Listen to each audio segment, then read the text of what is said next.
नाजरीन, मुगल बादशाहों को कौन नहीं जानता। लेकिन हम अगर उनके खानदानों हस्ब व नस्ब की कड़ियां जोड़ने बैठें तो उनका जद्दे अमजद कहां से जाकर मिलता है। ये एक ऐसा सवाल है जो तारीख में दिलचस्पी रखने वाला हर फर्द जानना चाहता है। मुगलिया सल्तनत ने बर्रे सगीर पाक व हिंद पर 1526 से 1857 तक हुकूमत की। इस सल्तनत की बुनियाद जहीरुद्दीन बाबर ने रखी थी। अब ये कौम कहां से आई थी और इनका जद्दे अमजद कौन था? इस कौम के बानियों के बारे में दिलचस्प व अजीबो गरीब हकाइक हम आपको आज की इस वीडियो में बताने जा रहे हैं। सबसे पहले हम आपको बताते चलें कि कहा जाता है कि मुगलों की तारीख चंगेज खान से शुरू होती है, क्योंकि ये मुगलों का पहला बादशाह था जिसने मंगोल सल्तनत की बुनियाद रखी। इसी नाम यानी मंगोल से मुगल नाम निकला है, लेकिन मुगल मंगोल से निकला है। चूंकि अरबी जुबान में गाफ का हर्फ नहीं होता, तो जब मंगोल अरब में हमला आवर हुए तो उन्हें उन्हें मंगोल कहना शुरू किया, जिसकी वजह से ये कौम मुगल बन गई। आमतौर पर इसके बारे में यही रवायत मशहूर है। लेकिन हम आपको बताते चलें कि वस्ती एशिया में मंगोल हुकूमत के तकरीबन 3 सदियों बाद तैमूरी खानदान की 5वीं नस्ल में बादशाह जहीरुद्दीन बाबर ने हिंदुस्तान में जो सल्तनत कायम की वो तुर्कों जैसी थी, क्योंकि बाबर और उसके बाद उनकी तुर्की बोलने वाले हुक्मरान औलादें पूरी तरह से तुर्की रंग में रंगी हुई थीं और तुर्कों में शुमार होती थीं। मंगोल का फारसी मतलब मुगल है, लेकिन हिंदुस्तानी तारीख में जिनको मुगल कहा गया है दर हकीकत वो सैथीन है। जिस तरह तुर्क वस्ती एशिया के कदीम सैथीन कबीले में जो अब दूसरी आराई कौमों से इश्तराक की जदीद शक्ल है, शुरू में काबल का हुक्मरान बाबर मुगल के तौर पर मशहूर हो गया। सालों तक वहां हुक्मरानी करने के बाद काबल के लोग बाबर की जाय पैदाइश से अच्छी तरह वाकिफ हो गए थे। वो जानते थे कि तैमूरी खानदान का ये हुक्मरान मुगल नहीं तुर्क है। ज्यादातर एशियाई और यूरोपियन मौरखीन ने हिंदुस्तान में तैमूरी सल्तनत के हुक्मरानों को मुगल और उनकी सल्तनत को मुगल सल्तनत के नाम से मौसूम किया है, जिससे गलतफहमी पैदा होती है। तैमूरी हुक्मरान दर हकीकत मुगल नहीं बल्कि मुगल नस्ल के तुर्क यानी मुगलिया तुर्क थे। मशहूर मौर्रिख एस के हिनर्जी लिखते हैं कि हिंदुस्तान में तैमूरी हुक्मरान जो मुगलों के तौर पर मशहूर हुए दर हकीकत वस्ती एशिया के तुर्क थे। वो ईरानी कल्चर और फारसी जुबान से भी मुतासिर थे, लिहाजा ईरानी अदब और शियाइज्म का मुताला भी करते रहे। फारसी उनके दरबार की जबान हो गई, जबकि आम जिंदगी में वो और वस्ती एशिया से आने वाले सभी लोग तुर्की जुबान का इस्तेमाल करते थे। इससे साबित होता है कि हिंदुस्तान में तैमूरी हुक्मरान कौमी एतबार से तुर्क थे। सदियों से वस्ती एशिया में रहने, पैदा होने और वहां हुकूमत करने की वजह से वो अपनी आबाई नस्ल को पूरी तरह से भूल गए थे। मुगल हुकूमत में मुगल लफ्ज आमतौर पर मुगल कौम को जाहिर करता है, मगर चूंकि किसी भी सल्तनत की बुनियाद कौम नहीं बल्कि ताकत होती है, इस ताकत के जोर पर चंगेज खान से तैमूर और तैमूर से जहीरुद्दीन मोहम्मद बाबर तक ईरान और जनूबी एशिया पर हमले के नतीजे में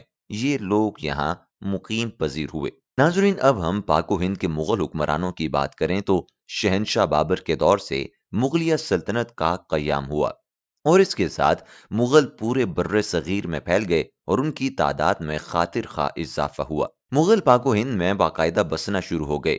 मुगलिया सल्तनत 1526 से 1857 तक बर्रे सगीर पर हुकूमत करने वाली एक मुस्लिम सल्तनत थी, जिसकी बुनियाद जहीरुद्दीन बाबर ने 1526 में पहली जंग पानीपत में दिल्ली सल्तनत के आखिरी सुल्तान इब्राहिम लोधी को शिकस्त देकर रखी थी। मुगलिया सल्तनत अपने उरूज में तकरीबन पूरे बर्रे सगीर पर हुकूमत करती थी, यानी मौजूदा दौर के अफगानिस्तान, पाकिस्तान, भारत और बांग्लादेश के ममालिक पर मुश्तमिल खित्ते पर इनका दौरा था। इस सल्तनत का रकबा 12 लाख मुरब्बे मील तक फैला हुआ था। तुर्की ही मुगल सल्तनत के बानी जहीरुद्दीन मोहम्मद बाबर की मादरी जुबान करार दी जाती थी। इस जुबान में मुगल सल्तनत के दफ्तरी उमूर तो सरंजाम नहीं दिए जाते थे और ना ही सल्तनत के लिए अहमियत रखती थी, ताहम बाबर इसी जुबान में ही शेर व शायरी लिखते थे। इससे साबित होता है कि मुगलों के जद्दे अमजद तुर्क थे। हम आपको एक अजीबो गरीब रिवायत के बारे में बताएं कि तैमूरी रिवायत थी कि बादशाह के मरने के बाद शाही तख्त का वारिस बादशाह का बड़ा बेटा ही होता, लेकिन तख्त के लालच ने इस रिवायत को रोंद डाला था।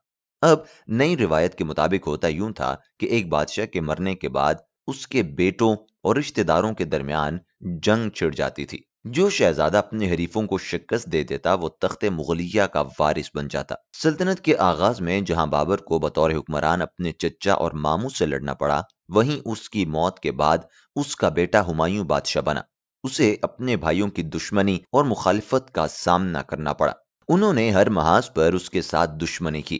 ہمایوں کو افغان سرداروں کی مخالفت کی وجہ سے نقصان اٹھانا پڑا، مگر اس کے بھائی اسے شکست دے کر تخت دلی حاصل کرنا چاہتے تھے۔ انہوں نے قدم قدم پر اسے پریشان کیا۔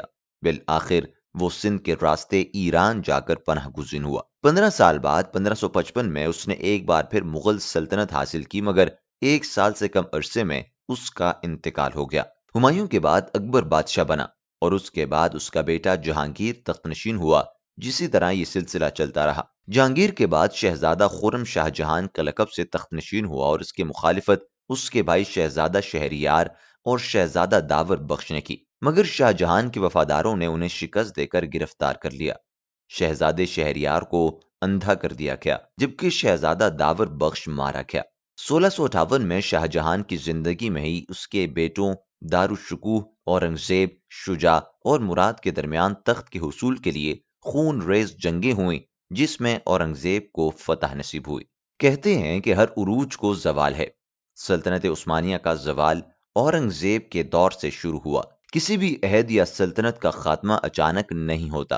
اس زوال کے پیچھے ہمیشہ سیاسی، معاشی اور معاشرتی وجوہات ہوتی ہیں، جنہیں بر وقت پہچان کر ان کا حل نہیں نکالا جاتا تو یہ مسائل دیمک کی طرح اندر سے کھوکھلا کر دیتے ہیں، اور ایک دن بظاہر عظیم نظر آنے والی سلطنت زمین بوس ہو جاتی ہے۔ سلطنت مغلیہ کے ساتھ یہی ہوا، لیکن اضافی طور پر ایک عرصہ ذلت و رسوائی بھی مقدر رہی۔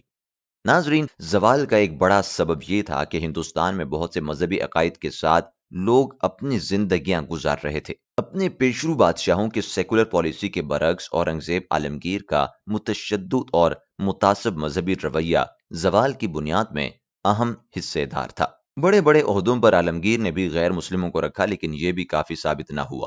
اس سے پہلے تک شہزادوں کو گھوڑے پر سوار رکھ کر میدان جنگ میں مصروف رکھا جاتا تھا۔ وہ سیاسی اور عسکری لحاظ سے مضبوط تربیت حاصل کرتے تھے، لیکن پھر اقتدار کے لیے سازشیں ایسی گہری ہوئی گئیں کہ کوئی اپنے شہزادے کو دارالحکومت سے باہر نہ بھیجتا کہ نہ جانے کب تخت حاصل کرنے کا موقع ہاتھ آ جائے، اور یوں نہ ریاستیں فتح ہوئیں اور نہ سلطنت کا رقبہ بڑھ پایا۔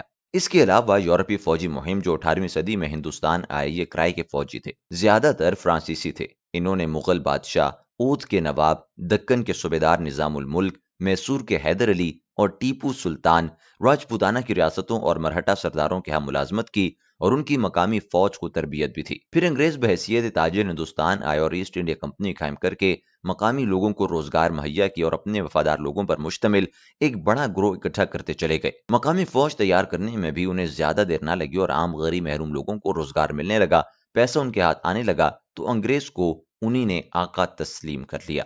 ناظرین، کہا جاتا ہے کہ سلطنت کی عظمت کو قائم رکھنے کے لیے حکمران خاندان کو ہمیشہ قربانیاں دینی پڑتی ہیں، لیکن یہ قربانیاں اسی صورت میں صلہ دیتی ہیں جب حکومت ملنے اس پر مکمل گرفت ہو اور وزیر، مشیر، امراء سب حکمران کے حکم کے تابع ہوں۔ مغل خاندان کے بادشاہ جہاندار شاہ، فرخ سیر، احمد شاہ اور عالمگیر ثانی قتل ہوئے، جبکہ شاہ عالم کو اندھا کر دیا گیا، لیکن یہ سب قربانیاں رائگاں گئیں۔ وجہ صرف ایک تھی کہ اس خاندان مغلیہ کی سلاطین تعلیم و تربیت کے فقدان کے باعث سیاسی اور معاشرتی لحاظ سے بہت پیچھے رہ گئے تھے۔ ساتھ ہی ساتھ چھوٹی شاہی خاندان اور شان و شوکت اور عیاشیوں نے ان کی معاشی حالت بھی تباہ کر دی۔ یہ زوال سلطنت مغلیہ کے عروج پر سیاہ دھوئیں کی طرح چھا گیا اور سلطنت مغلیہ پر فخر ایک بھولا ہوا جواب بن گیا۔